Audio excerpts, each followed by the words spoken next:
Hi, everybody. John Anderson here. We're having a short little discussion about the new style car Magrav units that are being developed out of Peru and several other places in the world. We have Jackie Fig with us, and Carrie Caristar Ellis, and also Lisa Harrison here to ask questions and get in on the conversation as well. So we know Jackie went down to Peru.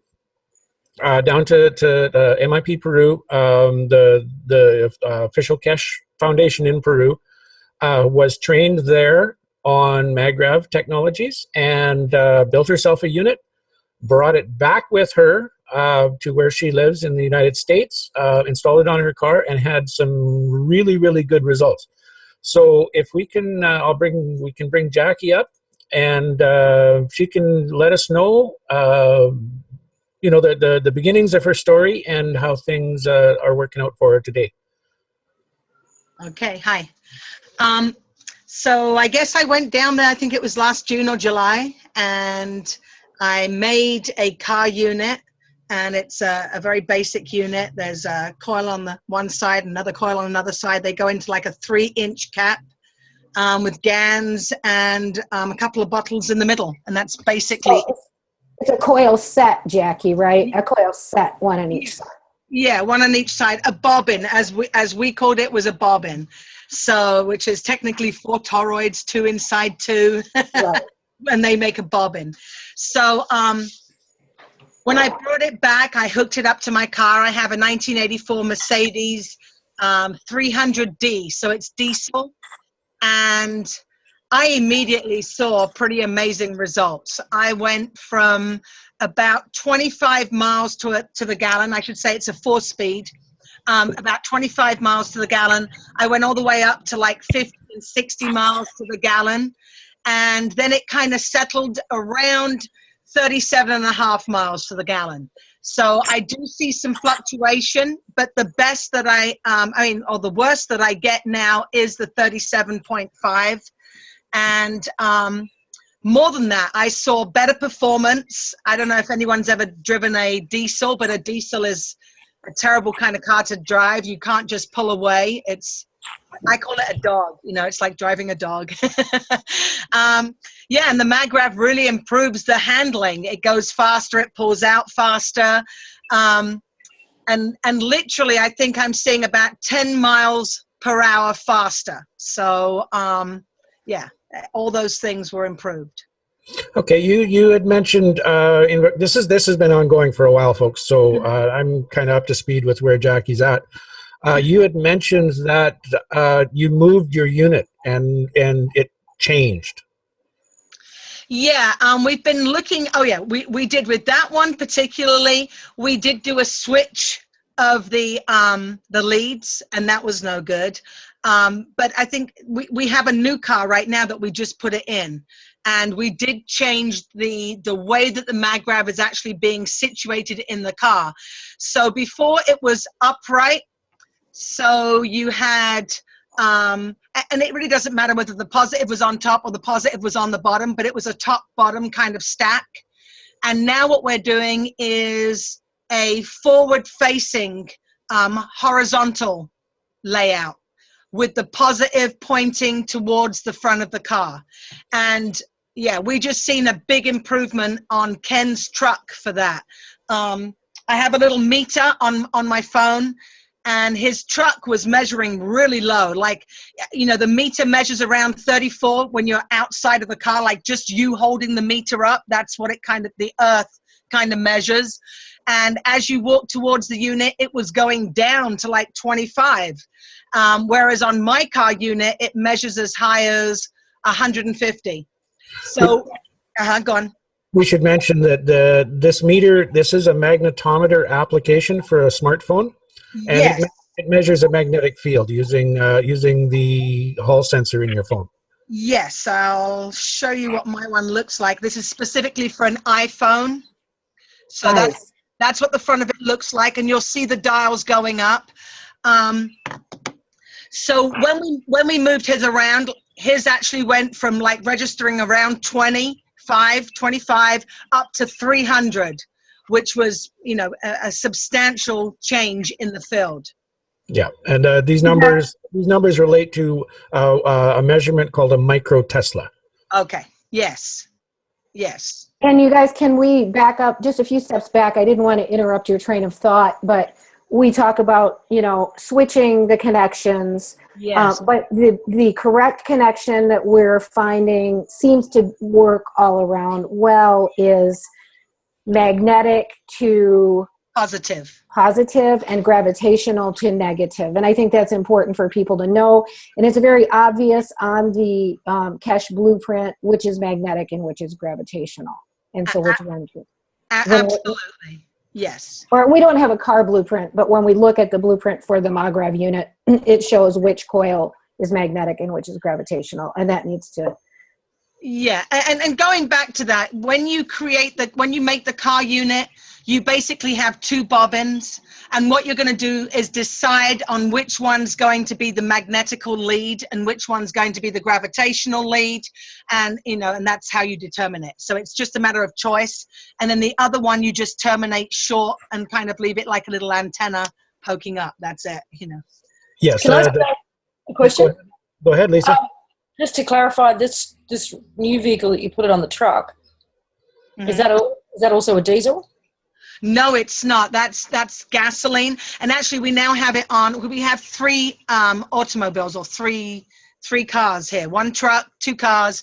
We also just put it on a Nissan Sentra 2014.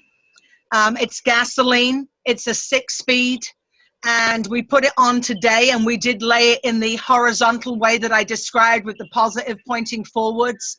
And we saw an improvement from 32.2 was what the car's been getting, pretty standard. Like, you know, we've been driving it around for the last 4 or 5 days, and that's kind of the standard that we've seen. We haven't seen it kind of go up at all or go down very much at all. So 32.2 has been the average, and today as we drove, we were seeing it go up as high as 41.6, so almost 42. Yeah, and this is reported by the car's computer itself. Yes, and we do want to do a proper check and, you know, fill it up and do our standard check as we do with the 84. But, you know, this computer has not gone up or down in the last few days. You know, we haven't seen any rises or drops. The interesting thing is, on the beginning of our journey today, we did see a drop. Like after we hooked up the unit, it went down to 25.5, and within about 30 miles, it was up to 38.6, I think it was, and then ultimately went up to 41.6. Yeah, we've seen this on a number of different people who are working with these systems, and it appears, we're not certain why, but it appears that when you first put it on, you're confusing the computer. And the computer is trying to compensate for some of the energies that are coming in, which is why you get some weird results. Also, on some cars, on the higher end cars, we're noticing that the fuel economy drops and stays dropped, and we believe that is a function of the computer. The computer is seeing different settings or different results in its sensor readings, and it's compensating for those different results. So as the research goes on, as the testing goes on, we may need to find tuners that can get into the computer and make some adjustments to compensate for what the Magrav is making the computer. So anybody who's doing this, we know on the older cars, it's fantastic. It works really good. If you have an older car, yeah, you can go, as you know, the simpler the computer, the better, if it has one. And if it doesn't have a computer, if it's an old mid-80s, late 70s, something like that, you're pretty much going to have really good results. If you don't, look at your installation. I know, Jackie, you've done some tests with various different locations, installation locations, and have seen dramatically different results from that as well. Yes, and as Carrie knows, we had a workshop, so we had a bunch of people here that were actually making them, and so I'm kind of getting statistics from a bunch of people as well, and all the different ways they've put it in. And yeah, just we've even had them inside the car hooked up via the cigarette lighter. We haven't seen much with that as yet, but we haven't really tested that fully. But when it's hooked up to the battery, we have tried turning the cables so that the magnetical is on the negative as opposed to the positive. And we did see, like in my car, it made a huge difference immediately. It felt worse than a dog. So I got down the street, and no, I was not prepared to continue testing it when I knew the other way it drove beautifully and everything felt great. So yeah. So interestingly, I had 3 different units in my van. I mean, sequentially, and my 94 Toyota Previa, and I think it has a computer that is a little persnickety because I got very little change. There were a couple times it spiked up or down, but mostly on quite a lot of miles, little happened. But I ended up having to replace my starter. You know, it's kind of like the guy who stood next to the unit who had feet trouble, and he didn't get change on his vehicle, but he started getting burning in his feet. And I think the Magrav units know, or, you know, energetically, they're going to go out in the field and say, this needs to be changed in order to capacitate this energy. I don't know, that's my thought on it, but I'd love to have mine working. I mean, I have the one we built with you, JC, Whitney and I, and then I have one I built with Jackie, and I have another small unit that I built that David in Cache, Arizona gave me. But the day you left my place after we installed the unit, the video is on my YouTube. That's the when we're putting that together. That's the day that we installed it.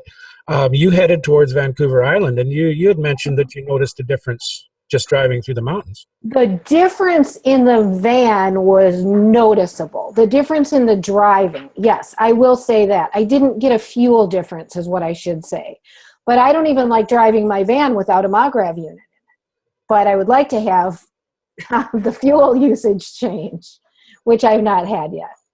Maybe you should try the position of the Magrav unit in there. Well, we really were. I mean, JC, the one we put in with you was, well, no, I guess maybe it needs to be pointed towards the front-ish. Or it was horizontal, but it was side to side, not forward. The horizontal forward. Yes. Which I don't know. You know, we're just starting to test this now, or we just realized that this may actually make a difference. So we don't have any data at this point other than one test that seems to work out really, really well. With Jackie's, the thing that you've got in your phone, right, Jackie, that magnetical tester thing? Yeah, you know, right now we have a lot of units around here, so our readings are going off the charts a little bit. So we're almost having to go off property to actually check. So yeah, we're seeing some pretty amazing readings. But like, for instance, in Ken's truck, we saw an immediate reading with just the change of that position. And then the other thing is that we're noticing, when we have one hooked up to a battery in our workroom, it will read much higher, even if it's just laying down and facing north. It does seem to actually read a little higher. And then if you unhook it, the field seems to take a long time to go down, you know, to depress or whatever it does, you know, but it grows very quickly. I mean, we see that happen with the meter. So. That's very, very interesting. Okay, let's move on to the actual construction of this. We know the coil sets are your standard Magrav coil sets, and the wiring is very simple. They're pretty easy to make. Here's a wiring diagram when you wire the 2 sets of coils together, and you'll notice the inner loops and the inner coils, those are your gravitational. The gravitational is always on the inside. And you'll notice it's marked on the drawing, the gravitational loop. The flow comes to the gravitational, travels out to the magnetical, and leaves as a magnetical flow. So this is what we were discussing or mentioning before. When you hook these together, You have 2 of these coil sets, basically affixed to the inside of PVC pipe caps, or you can use cardboard, you can use wood, you can use whatever you want. Use your imagination. And the thing is, we want to protect the coils. We want to protect them from weather, moisture, heat fluctuations, damage, being bashed, being scratched.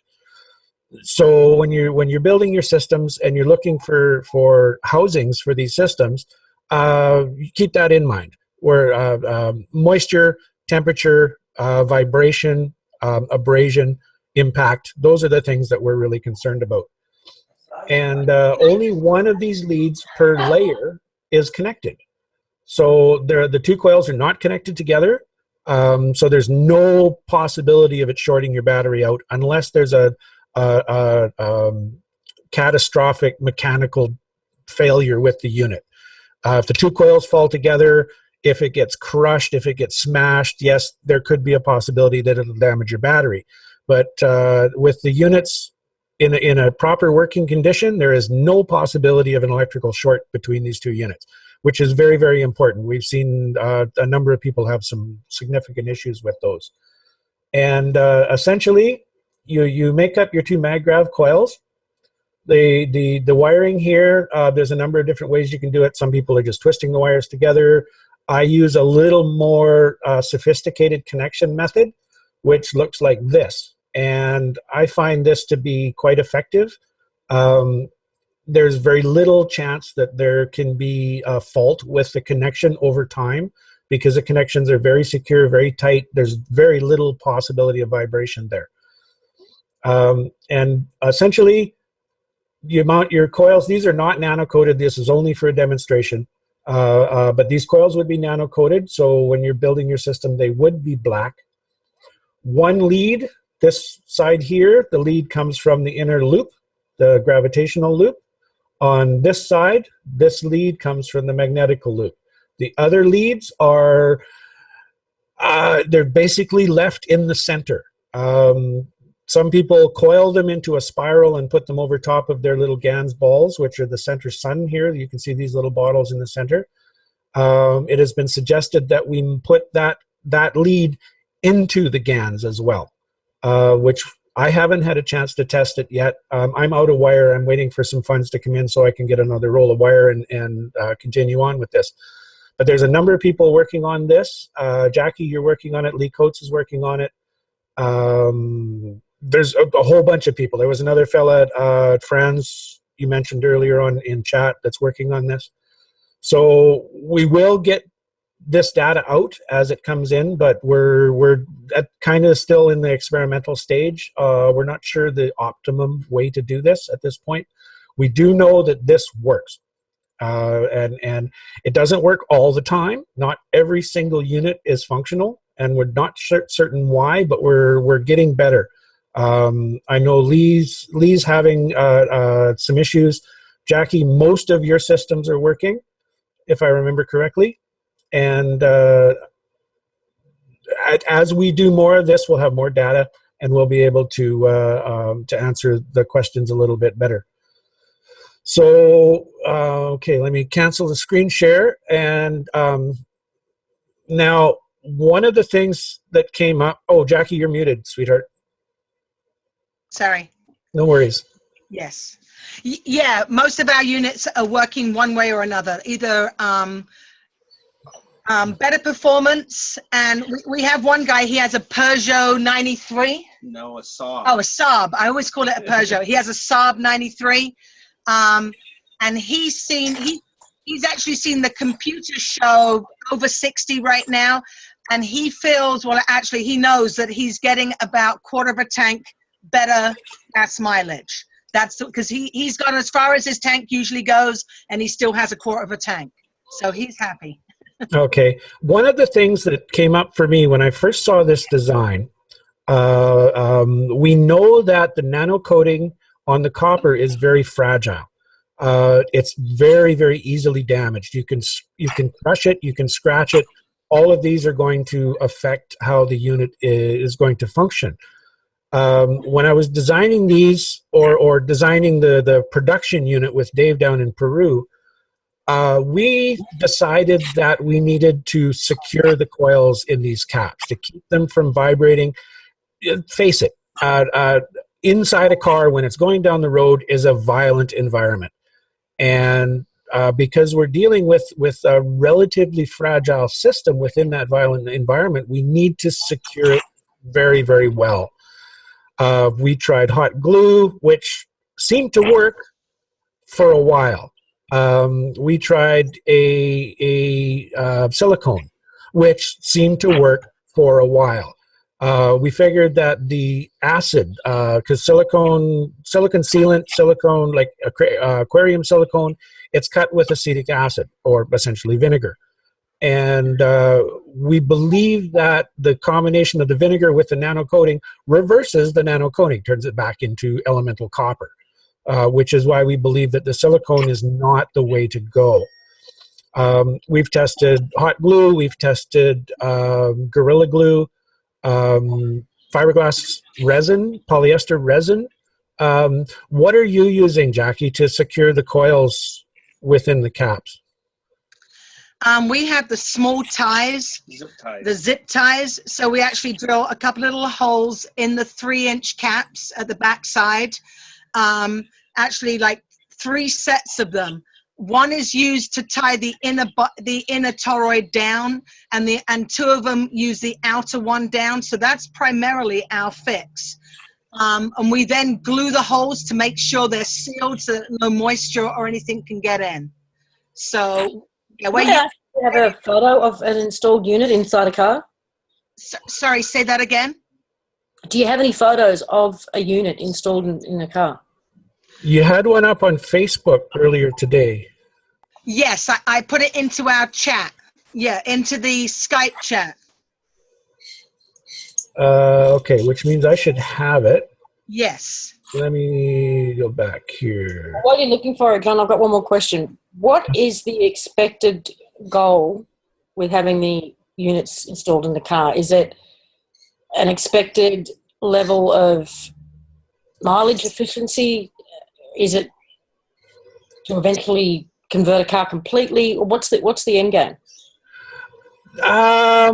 Well, it's a combination of different things. We know they make the cars run better. They handle better, they brake better, they accelerate better. They feel lighter on the road.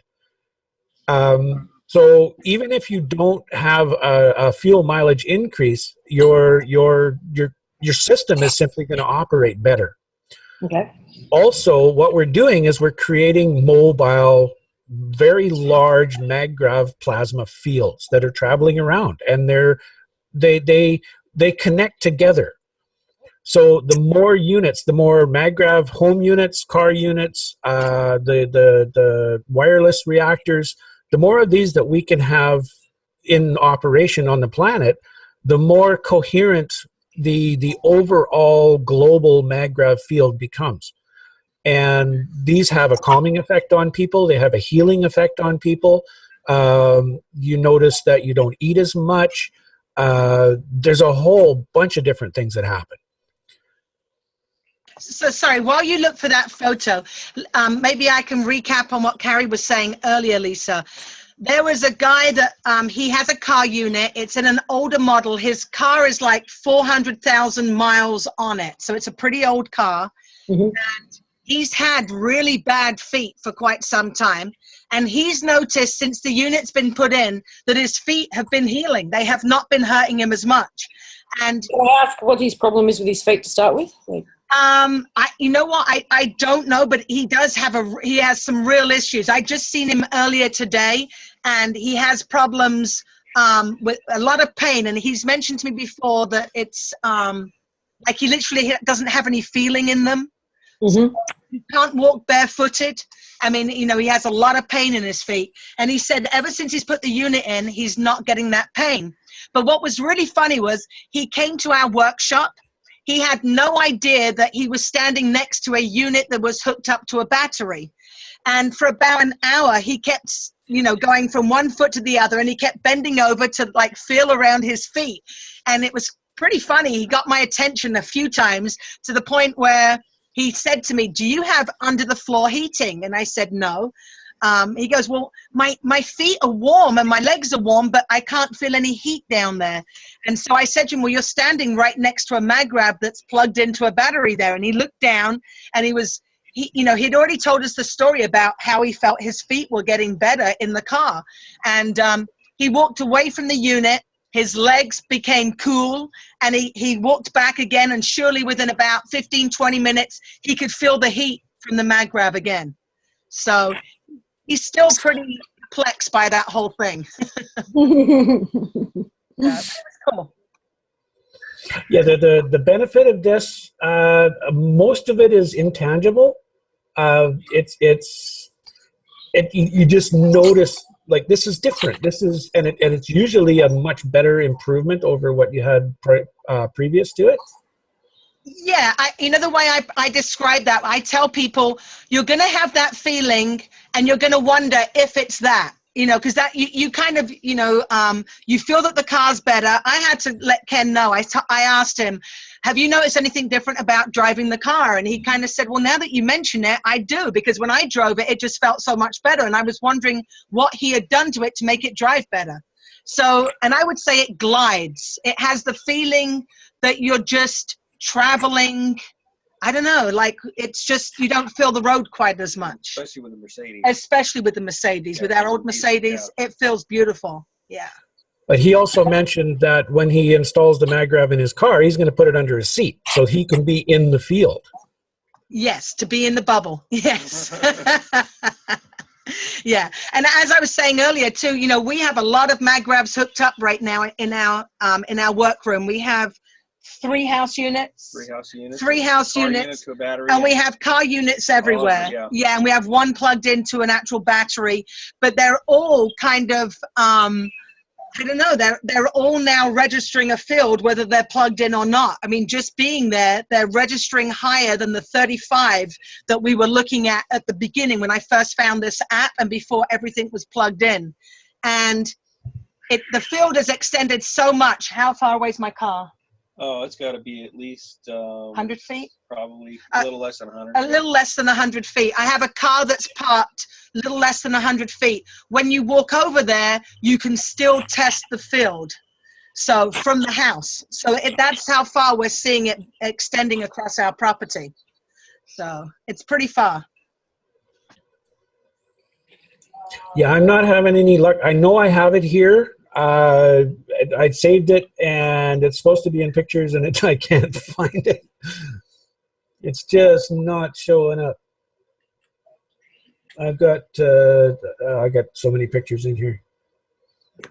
But the installation is really simple. All you want to do is, it doesn't have to be under the hood of the car. It can go in the cab of the car. If you have any chance that you have a leak in your system, because water is not, these things do not like moisture. If there's any chance that it's going to get wet, put it in the cab of the car.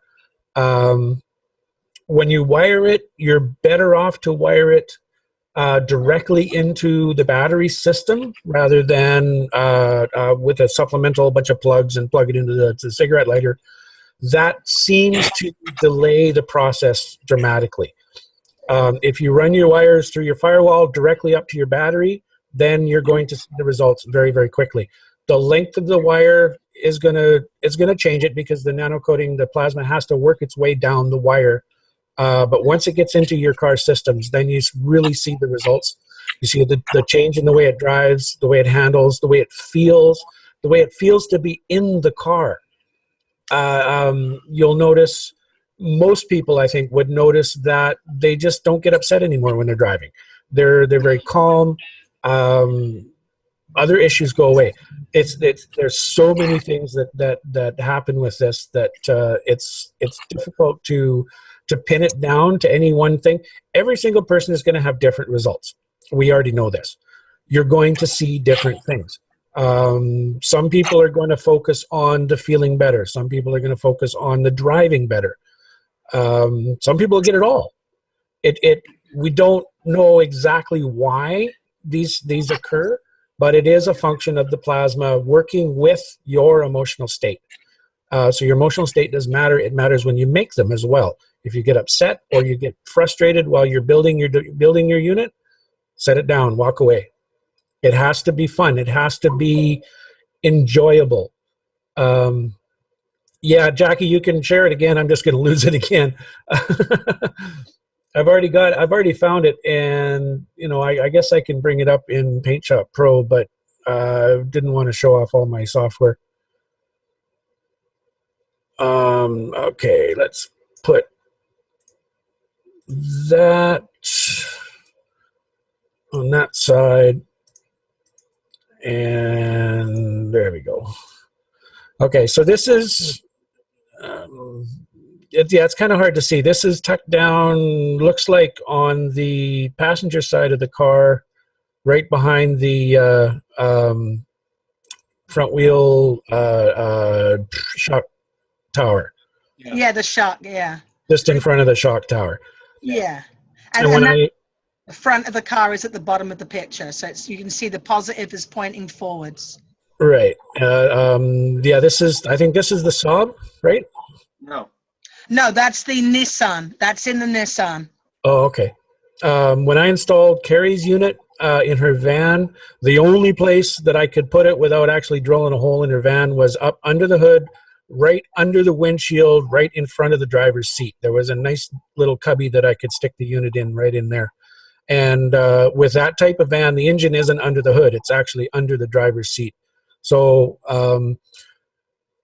when you install these, look for a place where you're going to have airflow. You're not going to have a lot of moisture, a lot of rain or road grime get in there. It's away from heat. You don't want to subject these to the high temperatures of the engine if you can at all avoid it. Over time, as we do the testing, we may find that that's not as critical as we think it is, but we do believe that that's going to have an effect. Also, we're dealing with plastic. Some people do it with hot glue. Therefore, yeah, keep it away from heat if you can. And other than that, experiment, try it. If it doesn't quite work out or you get odd results, shift it, move it to another place and see what changes. If you see a dramatic change, document it. Let people know. Post it on Facebook. Make a YouTube video. Let everybody know what you're doing and how it's working out. So with your units, Jackie, we know that you're following essentially the same process that we taught in Peru, which is the same process I'm teaching on LMH members. Most people are building them the same way. Is there any changes, any updates that you've done with the devices since then? Yeah, I was using, well, in Peru, I learned to do the different connectors. What they were was separate connectors, about 18 turns on a very small mandrel, actually a mandrel that's like the 12 gauge or 14 gauge, depending on whatever gauge, or 16 gauge that you're actually using. And then I started to do the connectors the same way that you showed, with the two that go in with the loop. And I'm now testing them, various different types of connectors to get an idea. But I'm going back to the way that we did it in Peru. And I don't know, I really like the success that I had with that one. So I'm thinking, why mess with it if it works? Okay. Yeah, and more Gans. I'm adding a lot more. Yeah, we actually got the little balls. We got the polypropylene 20mm balls. And it was really hard for me to find various containers here. And I'm keeping it a little bit more liquid, not waiting for it to go to a paste. And yeah, filling the balls with that. So, yeah. Okay. To clarify with the connectors we're speaking of, the original set of connectors that I showed Dave to do was the connector itself is a separate coil. It's made out of the same wire that you're making everything else of. It's just a very small spring. And it's just big enough for the wire to fit into the center of that spring. And essentially, you take the wire from each coil they get butted together with this spring around it. Now we know they work. There we go. They're simple and easy to do. We were looking at different methods. The way I do it, the coil is actually integral into the wire of the Magrav unit itself, yes. So that I can follow the plasma flow, because the plasma flow wants to go into a gravitational, out of a magnetical. So as I'm following the flow pattern through the coils, it goes into a pin, which leaves from a coil. Slightly different from the way Dave and the way Jackie's doing it. We don't have the data to know which is, if there's any better. If there's an improvement, or if it is better, it's going to be a slight percentage. Because the systems that are built both ways, both work. We're seeing essentially the same results from both systems. Yeah. Having said that, there was another way that we've seen, and we did try it and didn't like, and that was the straightforward twist. Some people, they just got the two ends and they twisted them, and that didn't really work for us. We didn't, it was kind of quick and easy, but for some reason there was not a good effect. That was a house. Yeah, we had that with a house unit. Yeah, so. Yeah, we've seen that. That's the original way to connect these together, and that was before we realized that the connectors do matter. And they are the connectors themselves between, everywhere where you connect the two wires together is in itself a separate system. Yes. And you need to view it as a separate system. It has a magnetical and a gravitational component. You have to watch that and make sure that stays consistent. If you have one backwards, you're going to wind up with an energetic barrier, like a dam in your energy flow, which is going to reduce the efficiency of the unit. Your Gans mixes. Now, if I understand correctly, you from what was working in Peru, they're using basically the same Gans throughout the entire system. Is that correct? Yes, so you take the three Ganses, the CH3, the CuO, and the CO2 in equal amounts, and basically you mix that together and you get maybe a green or sometimes a brown, depending on the color, but usually a green kind of Gans, yes. And that's basically what we use to dip the coils and then thicken it up a little bit for the balls, but not too much. Right, and I had a discussion with Mr. Kesh about this a few weeks ago, and he asked us to make some adjustments on that, and to make sure that we have a gradient within our Gans, within, from the center ball to the magnetic, or to the gravitational to the magnetical. And I've been thinking about this for a while now, and this morning I don't know if an idea came to me. Now, I don't know if it's the idea or if it's just a step in the direction, probably simply just a step. But what came to me is your center ball would be primarily CuO, copper oxide, but it would have 1 drop of CO2 in it. Your gravitational coil would be primarily CO2 with 1 drop of CH3 in it. Your magnetical coil would be primarily CH3 with 1 drop of copper oxide in it.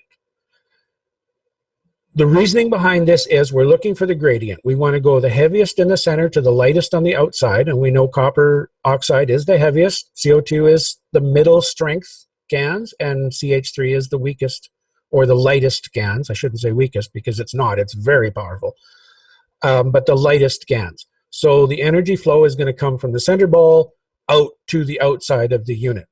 It's going to want to do that. We're setting that gradient, we're setting that flow direction by the gradient that we're adding to this. We also know that it is highly beneficial from one system to another, say from the center ball to the gravitational coil. In order to get a coherent flow through there, they need to share energies. They need to have, hush, Mrav, hush. They need to have some component that is equal energies, equal strengths within those two systems. So that's why we're adding 1 drop of the next layer into the preceding layer to make that connection between those two layers. This just came out. I just posted it today. It's an idea that we need to test. And I do believe this is going to make a dramatic difference in the way these things operate. And it should give us a little bit more consistency with our results if we can follow this. I have 4 units ready to test right now. You haven't Gans them yet? Haven't Gans them yet. All ready to go. Okay, perfect. So we could get that. We can get that moving. Excellent. Can I ask you guys a really quick question about glue? Jackie, are you managing to put everything together with just little straps, or are you still using some glue? And if so, what kind? And what is JC's thought on that? Yeah, we're using mostly the straps and really only using the glue to seal. For the Gans ball in the middle. We use hot glue. Yeah, and we use hot glue for that. And then as a sealant, where, around the tires. So that's really it. Yeah. I got a question about the glue. Oh, done. And so here's one of the things that happened when we came back from Peru. I put the unit in, and it had the hot glue, and all of a sudden I noticed my car wasn't working. It was, it was really bad. So I knew immediately. I took the unit out, and as I shook it, I could hear a little bounce, and the middle toroid had kind of come loose. And I really didn't think that was really a problem, but I just glued it back, and it's been running ever since. So obviously that had affected the system, unless I fixed something else inadvertently. But that that appears to be what the issue was. You never know. There's always a coincidence somewhere, But yeah, that, does seem to make a difference. But yeah, as little glue as possible. Yeah, the various stuff that we have tested so far is silicone, which we know don't use it. Avoid it. You can use it for sealing your caps together, sealing up holes in your caps, but do not connect it to any nano-coated materials. You will reverse the nano-coating on the materials. We've tested hot glue, which does work. It has some issues. If it gets warm, your system falls apart. So, don't use hot glue where there's going to be lots and lots of heat. Fiberglass resin, polyester resin. Do you think these get hot, JC? Say that again? Do you think the systems get hot? Well, it's going to get warm from the ambient temperature. You got to think, under the hood of your car in the summertime with the sun beating down and you're sitting in traffic, it's going to be very, very hot under the hood of that car. Okay. I live in Southern California, and so it's pretty hot. And I put my unit in definitely throughout August. And I haven't noticed a big heat problem, but then again, my middle bobbin the middle part of my bobbin did come loose with hot glue. So that would imply that maybe there was a little heat.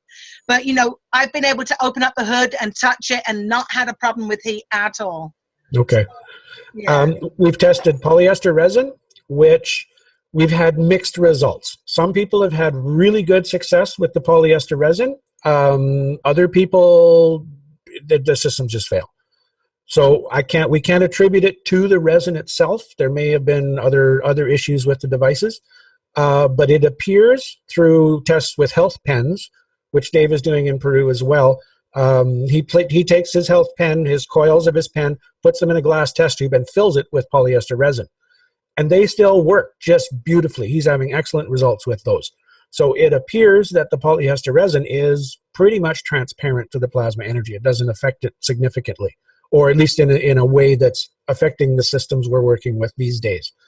We've got some fellas testing with the electrical resins. When sometimes you buy an electrical component and it's got this black goo that's in there. And again, same thing with the polyester resin. There's been mixed results with that. Mechanical connections, certainly, if you can possibly put a layer of foam on the bottom. So it seems it kind of, oops, did you guys just freeze up? No, you take your end cap, maybe perhaps put a layer of, a little thin layer of foam, put your coils in there, put your center ball in, run your wire out, put another layer of foam so that when you put the caps together, everything is held nice and tight. So it doesn't bounce around, doesn't scratch, doesn't get chewed up in the system. Because, like I said, it is a violent system. We are erring on the side of caution, securing these coils as securely as we possibly can so they do not move. Yeah. Oh.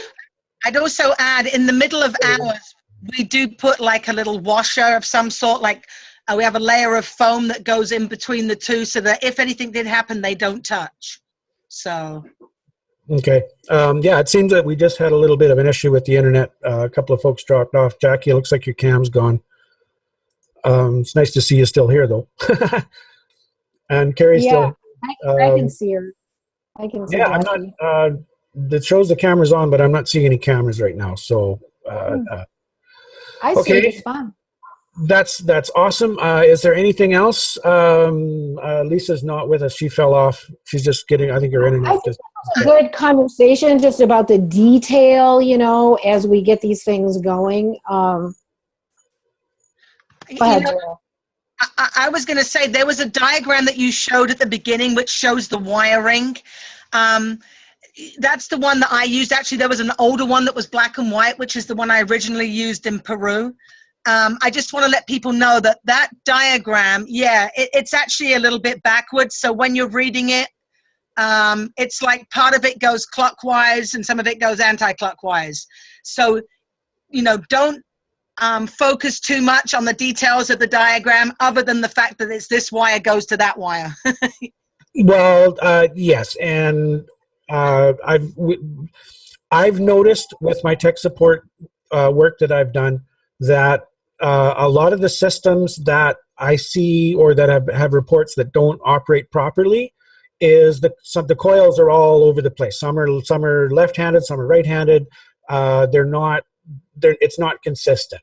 So when I do my teaching, when I teach people to do this, I stress that the input and output wires will always come from the right-hand side of the device.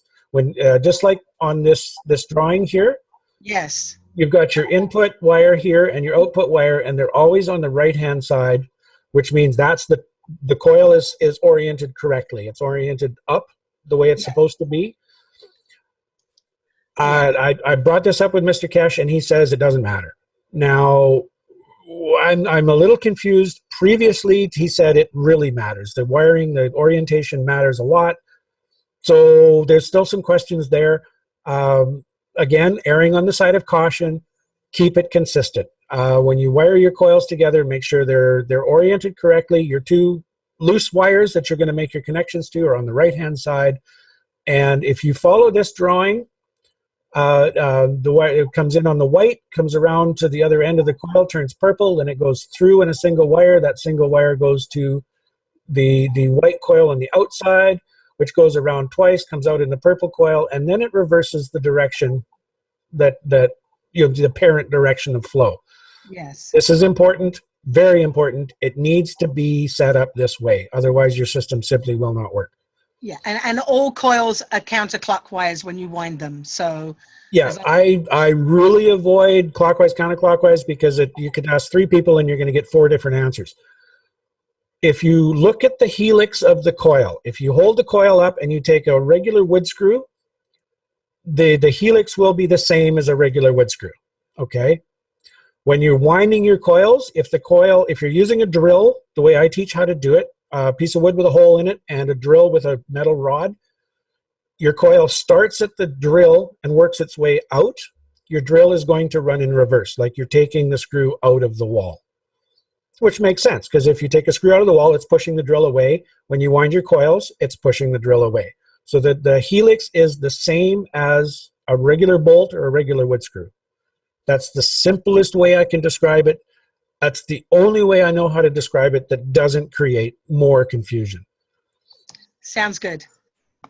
And there's lots of information on this. I have YouTube videos about this. I have some videos for sale that go through all of this. And they can be found on lisamharrison.com in the store.